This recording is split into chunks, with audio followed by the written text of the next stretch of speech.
Hey eaters, welcome to my channel. ఈరోజు traditional వేలో మజ్జిగ ఎలా చేయాలో చూపిస్తాను రండి.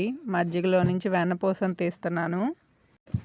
ఇవి 1/2 లీటర్ గేదె పాలండి. మేగడ చూసారా ఎలా కట్టిందో. కట్టెల మీద కాచి చల్లార్చి తోడు పెట్టానండి నైటే.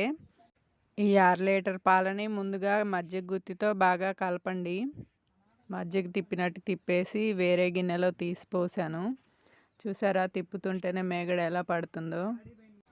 ఈ రోజుల్లో అందరూ పెరుగు మీద మేగడిని తీసి ఫ్రిడ్జ్లో వారాలు స్టోర్ చేసి దాంతో వెన్నపూసను తీసి నెయ్యి కాస్తున్నారు. మా ఇంట్లో అయితే ఫస్ట్ నుంచి ఇలానే చేస్తామండి. ఈ నెయ్యి తీసిన మజ్జిగనే మేము ఇంట్లో కూడా వాడుకుంటాం. పెరుగు అలా ఏం తినమండి. చూసారా 1/2 లీటర్ పాలలో ఎంత వెన్నని తీసానో.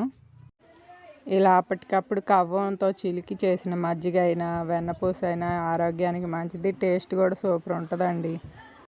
ఎంతైనా పల్లెటూరులో దొరికే గేదె పాలే చాలా బెటర్ అండి ప్యాకెట్ పాల కంటే. పల్లెటూరులో ఉండటం కూడా ఒక అదృష్టమే. మరి ఇలాంటి వాటి కోసం అయినా ఉండాలనిపిస్తుంది అప్పుడప్పుడు.